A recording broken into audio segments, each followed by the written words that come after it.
And launching on GameFound on February 22nd, we have the 51st State, and this plays 1 to 4 players. It takes about 60 to 90 minutes to play, and I have the master set pulled up here on Board Game Geek, but this one's actually going to be for the Ultimate Edition. And this one will include the master set, but it's also going to include all the expansions, as well as 4 mini expansions, 4 promo sets, and upgraded components, as well as a 74-page novel set in the Neuroshima world. One of these expansions is completely brand new, and I will get back to that in a moment.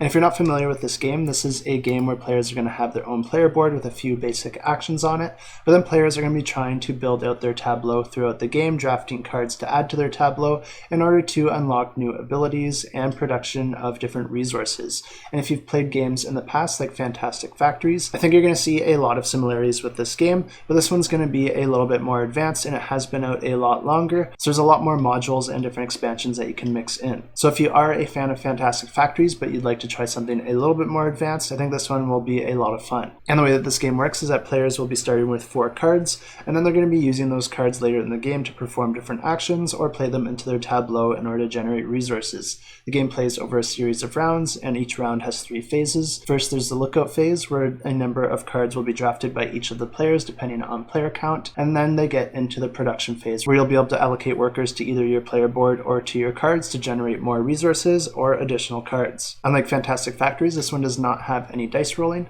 so instead this one uses workers for worker placement and then multi-use cards. The third phase is the action phase, where players will be using their player board to exchange resources or deploy workers for tokens or other resources. And there's 3 types of tokens that come in 3 different colors, and these are going to allow you to use your cards in different ways and perform different actions. The gray ones are your more basic, and these ones will just allow you to add cards to your tableau from your hand. And then the red ones have a couple uses. You can either use them to destroy a card in your hand, removing it from the game, and that will earn you whatever is outlined in the spoils on the right of the card here. Alternatively, you can spend a number of them to destroy an opponent's card, and you'll also gain the spoils for that as well. The blue ones are also really interesting because instead of adding the card to your tableau or discarding it for resources, you'll actually be able to flip it upside down, and you'll gain a permanent ability that you'll add to the top of your player board, and this ability will be included in the action on your board. So anytime that you perform the action on your board, you'll get that action, but then also anything that you've added to it by playing those cards with the blue tokens. And players will be doing all this to build up their engine to earn victory points,